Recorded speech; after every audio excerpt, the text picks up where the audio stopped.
Namaste. Good morning, dear students. Hope all of you are in pink by the grace of Lord.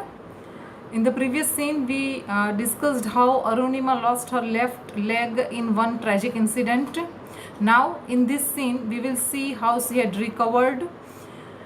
આગળના સીનમાં આપણે અરુણિમાએ કેવી રીતે ડાબો પગ ઘુમાવ્યો તે જોયું. આ સીનમાં આપણે કેવી રીતે રિકવર થાય છે અને માઉન્ટ એવરેસ્ટ ચડવાનું સ્વપ્ન કેવી રીતે એ જુએ છે, કયો ઇન્સિડન્ટ એને એ સ્વપ્ન જોવા માટે પ્રેરે છે, that we will see in this second scene. Okay, so let's gate started.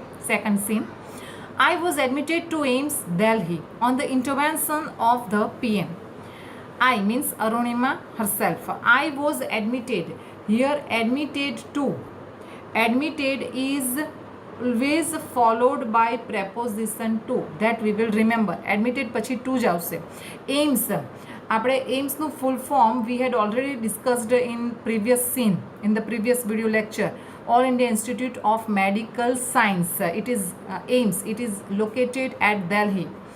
દિલ્હીની એઇમ્સમાં મને દાખલ કરવામાં આવી. એડમિટેડ ટુ મીન્સ દાખલ કરવામાં આવી. ઓન ધ ઇન્ટરવેન્શન એટલે દરમિયાનગીરી. પીએમ પ્રાઇમ મિનિસ્ટરની દરમિયાનગીરી ઉપર એઇમ્સ દિલ્હીમાં આવેલી એઇમ્સમાં મને દાખલ કરવામાં આવી. The union government would bear the entire cost of my treatment. Union government એટલે કેન્દ્ર સરકારે મારી ટ્રીટમેન્ટ મીન્સ સારવારનો સમગ્ર ખર્ચ લેવાનું નક્કી કર્યું. મારી સારવારનો સમગ્ર ખર્ચ યુનિયન ગવર્મેન્ટ ઉપાડે. Soon AIIMS began issuing daily medical bulletin on my status. Soon એટલે તરત જ મારી સ્થિતિનો ટૂંકો અહેવાલ આ એઇમ્સ જે છે એ જાહેર કરવા લાગ્યા. I was told that young people, auto drivers and roadside vendors were carrying out an candle march to galvanize support for me and to pray for my recovery. મને કહેવામાં આવ્યું કે યંગ પીપલ, હું અંડરલાઇન પણ કરતી જાઉં છું એટલે તમને ખ્યાલ આવે. યંગ પીપલ એટલે કે યુવાન લોકો, ઓટો ડ્રાઈવર્સ, રિક્ષા ડ્રાઈવર્સ અને રોડ સાઇડ વેન્ડર્સ એટલે ફેરિયાઓ. ઓકે, રોડ ઉપર વેચતા ફેરિયાઓ, વસ્તુઓ વેચતા ફેરિયાઓએ એક કેન્ડલ માર્ચ, કેન્ડલ એટલે મીણબત્તી અને માર્ચ એટલે કૂચ કરવી, મીણબત્તી લઈને એક કેન્ડલ માર્ચ કાઢી. શેને માટે? ટુ ગેલ્વેનાઇઝ મીન્સ સમર્થન આપવું.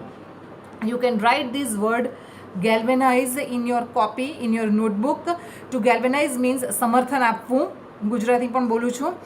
મારા માટે, મારા સપોર્ટમાં મને સહકાર આપવા માટે, સમર્થન આપવા માટે આ ઓટો ડ્રાઈવર્સ, રોડ સાઇડના ફેરિયાઓ અને યુવાન લોકોએ એક કેન્ડલ માર્ચ પણ બહાર કાઢી. And two pre for my recovery અને મારી રિકવરીની પ્રાર્થના કરવા માટે કેન્ડલ માર્ચ કાઢી. With the help of the best and latest technology gradually I started responding to the treatment. The best એટલે શ્રેષ્ઠ અને લેટેસ્ટ એટલે અદ્યતન ટેકનોલોજીની મદદથી ગ્રેડ્યુઅલી શબ્દ આવે છે. Gradually note down in your notebook. Gradually આ શબ્દ મેં અંડરલાઇન કર્યો છે, લખી દો. ગ્રેડ્યુઅલી એટલે ધીમે ધીમે. એને માટેનો બીજો વર્ડ થાય છે સ્લોલી. ખાસ યાદ રાખજો, ગ્રેડ્યુઅલીનો સિમિલર વર્ડ થાય છે સ્લોલી. ઓકે, સ્લોલી મેં આ રીતે આ જે ટ્રીટમેન્ટ છે તેને રિસ્પોન્ડ આપવાનું શરૂ કર્યું. સાદી ભાષામાં કહીએ તો ગ્રેડ્યુઅલી સી રિકવર્ડ, ધીમે ધીમે એની રિકવરીની શરૂઆત થઈ. One morning my brother in law means બનેવી, brother in law. My sister Lakshmi's husband Sahib. Here we will remember name of her brother in law was Sahib. ના બનેવીનું નામ સાહિબ હતું.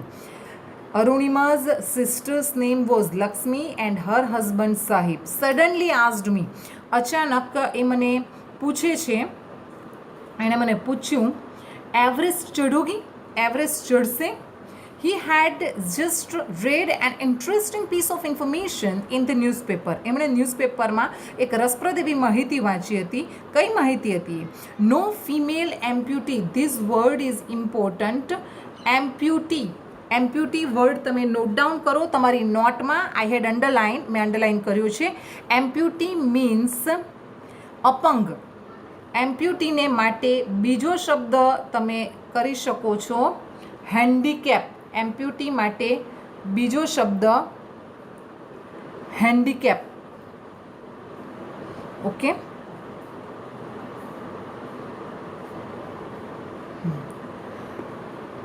એમ્પ્યુટી, handicap, apang. Okay, I am writing here spelling of handicap.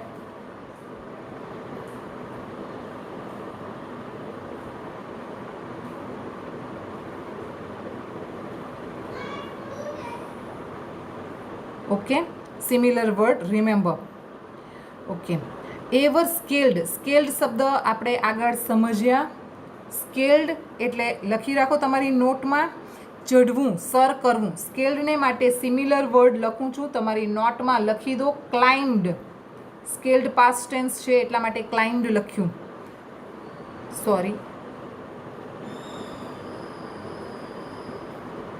CLIMBED, climbed.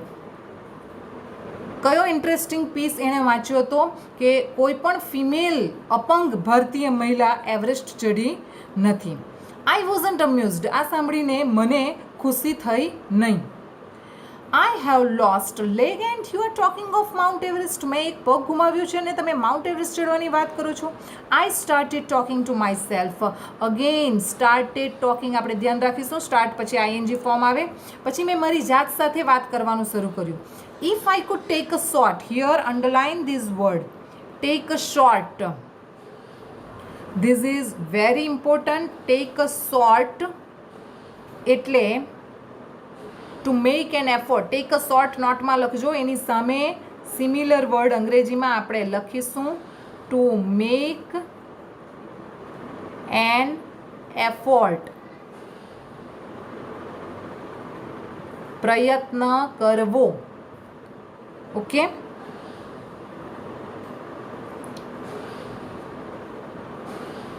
If I could take a shot, જો હું પ્રયત્ન કરું, at Everest, Everest ચઢવાનો જો હું પ્રયત્ન કરું, and succeed, succeed again underline, સફળ થાઉં.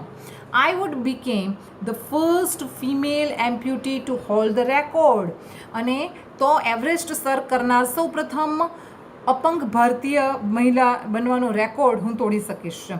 I thought about it for some time. થોડો સમય તો મેં એના વિશે વિચાર્યું. And then I conveyed to Sahib my willingness to take up challenge. થોડો સમય તો મેં એના વિશે વિચાર્યું અને પછી સાહિબને મેં કહ્યું કે હું આ ચેલેન્જ, એવરેસ્ટ સર કરવાની ચેલેન્જ ઉપાડવા માટે હું તૈયાર છું. Okay, yes, I thought yes, ठीक है हम करेंगे, I said, and then I said that okay we will do. I now had something to look forward to. Here once again look forward to, it's important word. Look forward to means rah jovi. Look forward to means to wait. You can write down in your copy. Okay, to wait. અને પછી હું રાહ જોવા લાગી. શેની? A mission, a goal, reason to dream. એ એક mission મારી પાસે આવી ગયું. એવરેસ્ટ ક્લાઇમ્બ કરવાનો એક ગોલ મને મળી ગયો. ગોલ એટલે ધ્યેય, લક્ષ્ય. You can underline this word goal. Okay, goal means ધ્યેય. અને એક સ્વપ્ન માટેનું કારણ મળી ગયું. It was not going to be easy.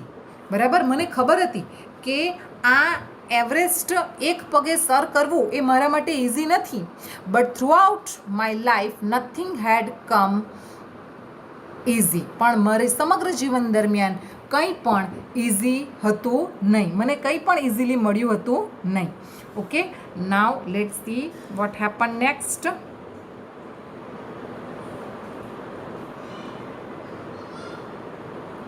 I felt I was born again. અને મને એવું લાગ્યું જાણે મારો નવો જન્મ થયો.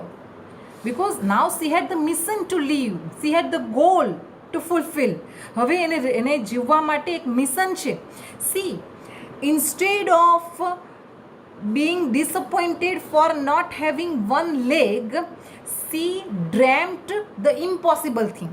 પોતાને એક પગ નથી એ બાબતનો પસ્તાવો કરવાને બદલે અરુણિમા એક અશક્ય કહી શકાય એવી બાબત હાંસિલ કરવા માટેનું સ્વપ્ન જુએ છે. See the positive approach about life. જીવન જીવવાનો હકારાત્મક અભિગમ જુઓ.